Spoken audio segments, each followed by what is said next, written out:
আসসালামু আলাইকুম আমার প্রিয় ভাই বোনেরা, সবাই কেমন আছো? আশা করি ভালো আছো। আমিও আলহামদুলিল্লাহ ভালোই আছি, তোমাদের ভালোবাসা দোয়াতে। শুভ সকাল। এখন বাজে 5টা, উঠে পড়েছি, কাজ করব। এই তো দুটো বুটির কাজ হয়ে গেছে, এই 5টা বুটি সব ডুরি মারা হয়ে গেছে। এবার মাল করলে, মালগুলো ফেললে হয়ে যাবে। তা তোমরা সবাই কেমন আছো? কে কোত্থেকে বলছো আমাকে কমেন্ট বক্সে জানাবে। আর তোমরা কেমন আছো তাও জানাবে। আমি ভালো নেই, আমার শরীরটা একটু খারাপ আছে, খুব শরীরটা খারাপ। মানে অতিরিক্ত গরম পড়েছে, তো প্রচুর গরম পড়েছে, তার জন্য আমার শরীরটা খারাপ। তা চলো, কথা বলতে বলতে এদিকে পানি চলে এসেছে। এখন বাজে 6:30, পানি চলে এসেছে। তা কাজগুলো সেরে ফেলি। প্রত্যেক দিনের কাজ আমাদের তো করতেই হবে, যতই শরীর খারাপ হোক, কিন্তু তোমাকে তোমার কাজ করেই যেতে হবে। তা পানিগুলো ভর্তি করি আর বাসন কটা মাজি, তারপরে কথা হচ্ছে। চলো, কাজ সারাও হয়ে গেছে, দেখতে ফেললাম। এদিক ঝাড়ু দিচ্ছি।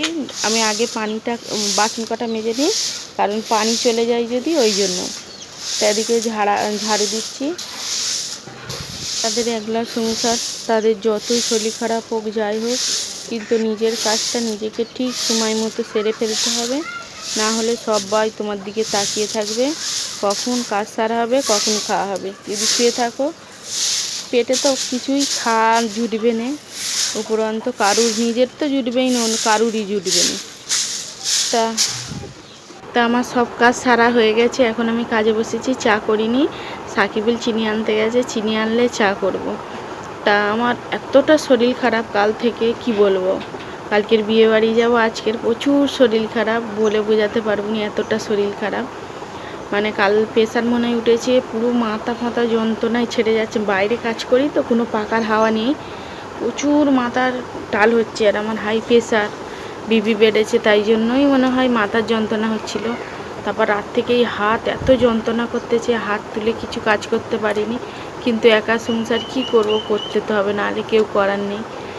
মানে সংসারের কাজ সব কিছু নিজেকেই করতে হবে। একা সংসার যাদের, যতই শরীরটা অসুস্থ, করতে হবে। এখনও মাথার টাল যাচ্ছে, মাথার ভেতরে দপং দপং করতেছে। মানে আমার প্রেশার উঠলে আমি বুঝতে পারি যে আমার এই শরীরটা এইরকম হচ্ছে। তা আমি তো প্রেশারের ওষুধ খাইনি। একবার যদি অ্যালোপ্যাথি ওষুধ একটা খাওয়া ধরো, তোমাকে 12 মাস খেয়ে যেতে হবে। তাই জন্য আর অ্যালোপ্যাথি ওষুধ খাইনি, আমি হোমিওপ্যাথি ওষুধ খাই, খেলে কমে যায়। তা আনাও হয়নি অনেকদিন। নিজেকে খুব অযত্নে রাখতেছি, কারণ সংসারে অনেক রকম চিন্তা ভাবনা আছে, সব কিছু নিয়ে নিজেকে ঘরে বাইরে সব রকম করতে হয়। তা অনেক টেনশানে থাকি, তবুও মিষ্টি করে হেসে বলি আলহামদুলিল্লাহ ভালো আছি। কারণ এই হাসিটা আছে বলেই আমি বেঁচে আছি।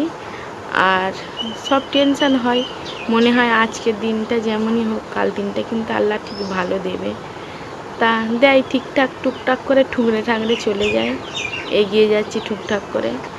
মানে যা করে ভাতের অভাবটা হয়নি। তা একটা ছেলের ভরসা বলে নিজেও কাজ টিকেছি। তো এই কাজটা জমা, আমার ডুরি সব মারা হয়ে গেছে কাল থেকে আজকেরে। এবারে করবো, ওই মাল করব, হয়ে যাবে। তা সকালেই ভিডিওটা শেষ করে দিই, আর বেশি দূর যাবনি, কারণ বেশি দূরে বেশিটা আমার নেই, বেশি বড় বড় ভিডিও দিই না, কারণ সময় পাই না। সারাদিন এই কাজ আর কাজ, যতটুকু করি, নিজের সংসারটাও ঠিকঠাক মতো গুছিয়ে রাখতে পারিনি কোনো জিনিসটা। কারণ কাজ নিয়ে যারা এই জরির কাজ করে তারাই জানে যে কতটা কষ্ট হয়। তা ঠিক আছে, আজকের মতো আল্লাহ হাফেজ, সবাই ভালো থেকো।